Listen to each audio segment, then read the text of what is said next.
Well, hello there, beautiful people. Welcome back to my channel if you're returning. And if you are new, welcome to you as well. This is Christine, your DIY craftaholic. Let's get crafting.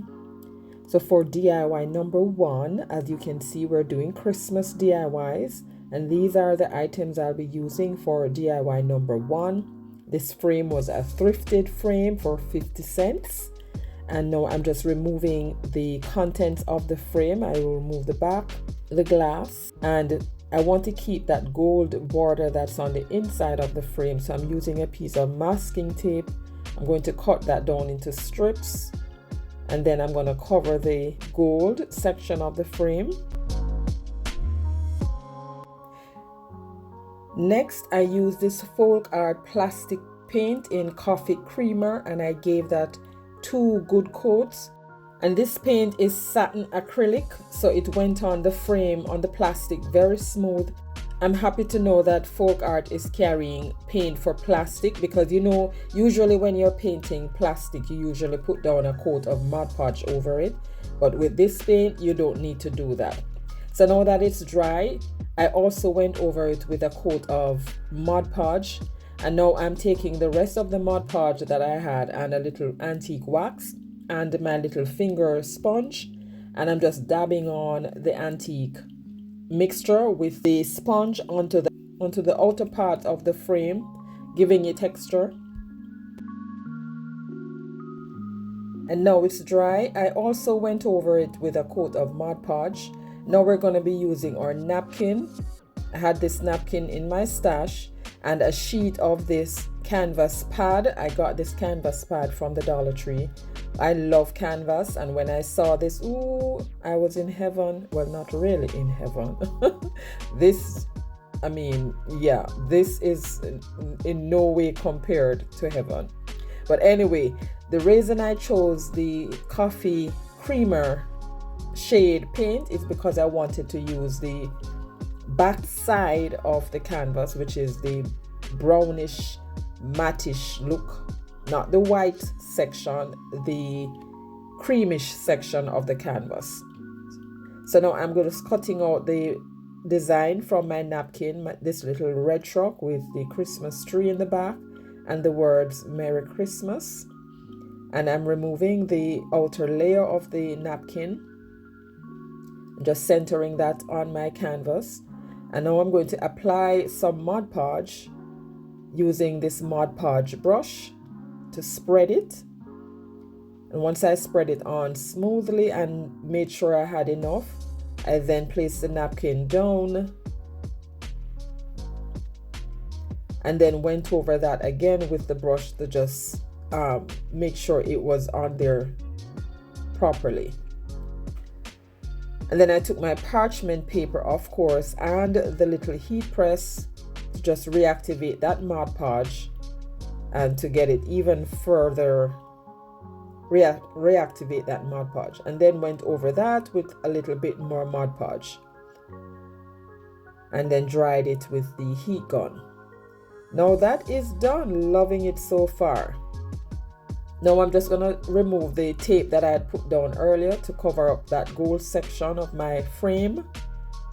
I love this part of DIYs whenever I have to remove tape. Ooh, that's so fulfilling. So here is my little red truck inside. I thought it needed a little bit more embellishment. Of course, I had this bow in my stash, pre-made. I glued that on. I cleaned off my glass before. And then now I'm going to put that insert back in and then cover that up.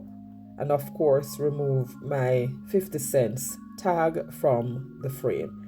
And that is it for this one, guys. Quick and easy. Love it. We'll see this again in the final reveal. Now this is Christmas in July, and this playlist happens on the 1st of the month, every month. And this is hosted by Brenda from Rustic and Lace DIY and Krista from Krista's Crafty Life. And this month we are doing Christmas in July. So this video is a part of this playlist, Christmas in July. I will leave the links to the ladies' channel down in my description box below, as well as the playlist. and I will also link the playlist under the video for easy reference. So let's jump into our second DIY. So these are the items I'll be using for this one: a wooden hanging shelf from the Dollar Tree, a Christmas napkin, and these new paints that I have from the folk art line, jungle green and coconut milk. So next I took my sanding block and I sanded down the wood, both the edges and the surface, and then dusted off the sawdust, or dusted it off. And then to cover up those little holes where the cord should be strung, I took some spackle, diluted it with a little water, and just covered those holes. And I'm going to be doing reverse stenciling, so I took some of the green and a piece of sponge, and I'm just doing just the center of the board where I want to put my letters down, and I'm just spreading the paint on. I realized that while I was doing this I should have really used the brush, but anyway, I got it done anyway. And then I just used the heat gun to dry that, and then it was still looking a little too pale, so I took a small paintbrush and went over that again with a little bit more paint, and just gave me a solid base. And in hindsight, afterwards, I realized that you don't need to have the section that you're going to be putting down your letters spread so wide. This was too wide, and I realized that afterward. But after I put the paint down and dried it, now I'm ready to put my letters down. These are the letters I got from Dollar Tree, the jumbo size. So I selected the word joy, or the letters Joy to spell joy, and just peel those off and put them down. That section that the letters come from, I don't throw those out, because that can also be used as stencil, which is what I should have done here. So now I'm going to paint the board with the coconut milk. Coconut milk sounds like food, right? So I had to give that especially the section where the green is, because the green was so pigmented, it was too heavy. So I had to make sure that I gave enough coverage to hide that color. So once that was done and dried, now I took my napkin. I want to have that border on there, a section of that gold border. So I'm just putting it down on the board and just laying it out to see how I wanted to cut my napkin. And I wanted to enclose the word in the middle, so I was kind of balancing a section at the bottom and a section at the top. And then I used a small paintbrush with some water to just perforate or to cut my napkin out, rather than giving me a straight edge.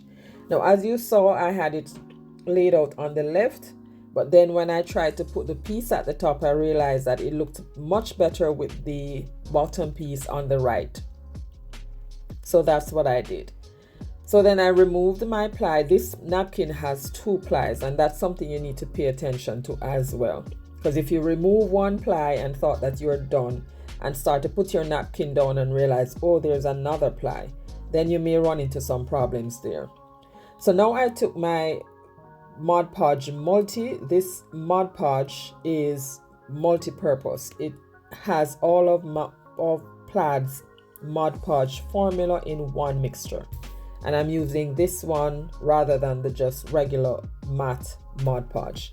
So I'm just using a small brush to spread the Mod Podge on, and then to put the napkin down. And I did that for the top, and then I went to the bottom and did the same thing. And once I had my napkin down, I went over it now with the brush again to just seal the edges. If you are new to my channel or coming over from the playlist, welcome. I'm so happy you joined me today. Here on my channel, I do DIYs on a budget, dupes, look for less, and thrift flips. If you love budget-friendly DIYs like these and you have not yet subscribed, please consider subscribing and be sure to hit that notification bell. Hit it again and select all so YouTube notifies you whenever I upload new videos. And then a piece of parchment paper, just like I did a DIY in the beginning. Parchment paper over that, and the heat press again to seal it. And now if you notice, I chose not to remove my letters until I was done with this part. Next, I took the sanding block, and here I am just sanding off the excess napkin. And if you can see, I still have my little gold border on the edge, which is what I wanted. So now I still had some Mod Podge and antique wax mixture remaining. I just went again with the finger sponge and distressed the edges. And now it's time to expose that beautiful jungle green under the letters. So I'm peeling that off. And look at how beautiful that is. The green is just perfect for the leaves on the napkin. And then to see everything now, I just went over that again with a little bit more Mod Podge to cover the areas that were not covered. And then these beads came off one of those, I don't know if you remember those beaded pumpkins that Dollar Tree had. This was in my stash. I removed the beads and I just selected some, used a piece of jute for my hanger, then strung it from the front, tied it at the back, and then just knotted and glued down the ends, and then flipped it back over. And to keep it from swinging around, just tack down the hanger. And that's it, guys. We're here for the final reveal. Oh, I love this joy sign. I love it, love it, love it. But that's just me. Let me know what you think about that one, guys. And here is our little Merry Christmas frame. 2 DIYs for you today. I hope you enjoyed these. Leave me a comment down below and let me know which of these 2 was your favorite. Don't forget to check out Brenda's channel as well as Krista's channel and the playlist. And if you would like to follow me outside of YouTube, you can check my linktre address in the description box below, and there you will find all the links to reach me. And if you enjoyed what I presented to you today and you have not yet subscribed, please do so before you leave. And to watch even more budget-friendly DIYs, I suggest this video right here or this playlist. And don't forget, Jesus loves you and so do I. Stay safe, sweet friends, and I'll catch you in the next one. Bye!